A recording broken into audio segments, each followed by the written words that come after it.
cultures are ending. So start sending in your goodbye letters and TikToks. I don't know. Hey guys, welcome back to my weekly rant.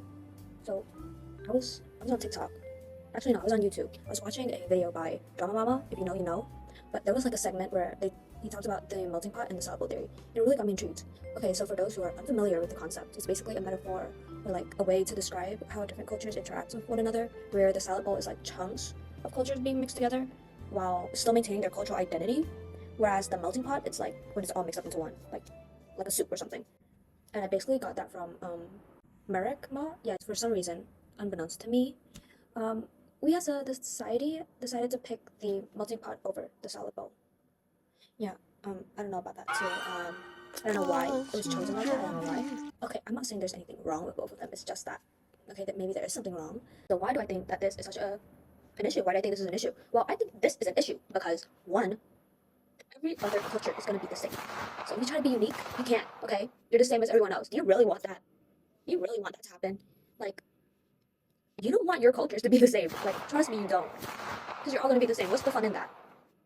Now, on a serious note, though, if cultures were to all be the same, we won't be able to progress as a society. I tell you that. So around, you will see that, like, currently, some people in our generation, the younger generation, most of them can't even speak their native language properly, like, let alone even hold an actual conversation. It's bad. It's really, really bad. And that's literally how it is nowadays. And according to this case study that I found by Gerda Urbe, I think that's her name, in Nigeria, younger generations, especially in the urban areas, are abandoning their native languages for English because it's allegedly a key to, like, what's the word? Oh yeah, for like upward mobility or like global integration. I mean, I can see why that could happen, but I don't understand why they would have to give up their native language to learn English. You could do both at once. That's great too. But I just don't find it okay to give up your native language. You know, it's like it's a bit messed up. It's you know how big a problem it is when big organizations like UNESCO do like reports. And I found a report from UNESCO that said at least 40% of more than 6,700 languages spoken around the world are at threat of extinction, which is really crazy. That's a really large number. That's more than 5,000 languages. And it's really alarming and it's concerning how, you know, these languages, these cultures that has been preserved for so long that represents like all these people are like disappearing as we speak. I said like around 5,000 times in the span of less than 5 minutes. And, you know, this is not even just about languages only, but it's like about the whole local culture as like a whole, like the whole gist of it, like customs, traditions, beliefs. And if you want to go even further, things like architecture, food, fashion, all that stuff, you don't even realize that it's being affected is affected. You know, crazy. And like, you know, your fashion brands like Nike, Adidas, or even Coca-Cola or McDonald's, they're literally everywhere right now. Like, okay, maybe not in the country that I'm in, but they're everywhere, literally. You turn to one corner and you see it. God. Okay, not that I'm pissed about it. But okay, to give another example, by Zhang, he saw that in China, there's basically a big influence of global media right now and a really big rise of international social media, like Instagram, TikTok. Yeah, you know about TikTok. Uh, and basically it kind of like boosted, like tripled the rate of mm, Western ideals, basically whitewashing the people, whitewashing the culture. And it was like fashion and lifestyle choices is like changing and it's causing the younger generation to distance themselves from their native culture. The architecture part that I mentioned, because if you were to look around newer buildings in like certain countries, they're mostly designed to accommodate the modernism that we have right now. So now every building kind of looks boring and the same. They don't have that cultural touch. I don't know how to explain this, but it's just not there anymore. The touch isn't there. That we shouldn't let this problem be even bigger problem because it's like what you think you just fell out of a coconut tree? No, exactly. How do we fix this? Like, well, to some degree in like cultural blending is inevitable. Like, I'm not gonna say like it's not gonna happen, it will happen, and it is happening because of the result of globalization. But it doesn't mean that cultural identity has to be lost to and it has to be sacrificed. Instead, it can evolve through like a process of adaptation or even hybridization. Okay, and I'll get into this a bit later. But yeah, we need strategies and we need like okay, I wouldn't say strategies, too big of a word, but we need like plans that focus on like sustainable cultural practices and ensuring that globalization does not come at the cost of cultural uniqueness. And actually, lucky for us, lucky for me, for all of us, I have a suggestion. Okay, just hear me out. Hear me out. I think that cultural hybridization if you remembered, at the start of the video, I talked about the syllable, and that's basically the metaphor for it. And I think that a solution for us could be that we could think globally and act locally. Okay, what I mean by this is to keep in mind and think about the wider impacts of our like action, but we shouldn't act on plans to accommodate the wider picture yet, but rather instead focus on making a positive effect in your local community and surroundings, because that's where big changes actually happen. Is to start off small first. Because even with this video, like I can't do much to fix the problem, can't I?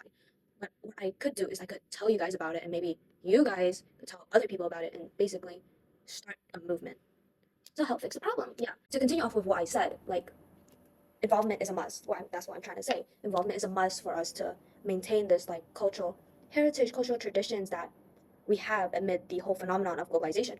Like to engage with everyone, even the older generation, even the younger generation, the babies right now, like in conversations about our culture, about our heritage, to like facilitate that knowledge. Okay, big word, but basically to keep in that knowledge and ensure that our future generation knows about it. Ensure that the preservation of our cultural identity is there while respecting each other at the same time.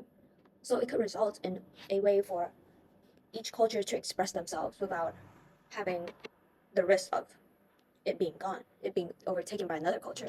That's So now, what's the issue with this? Okay, I'm not saying that my idea is the best because it's not. It has its problem, and I'm gonna tell you about it. So basically, this suggestion is a suggestion. It's if it's not approached properly, if it's not done properly with the mutual respect that it needs, okay, then girl, it's time to give up. It's time for us to all give up because it's gonna be in vain. And what I'm trying to say is, if we do it in the wrong way, we're basically going to contribute to the problem that we already have because one culture in this process, one culture could literally eat up the other culture and destroy that culture at the same time. Or there would be a more dominant culture that could literally make the other culture blend in to themselves and make it basically the same or similar. But that's the same thing.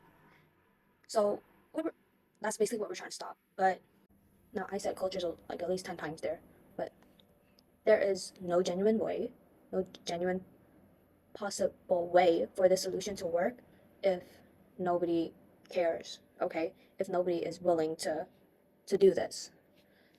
So if you care at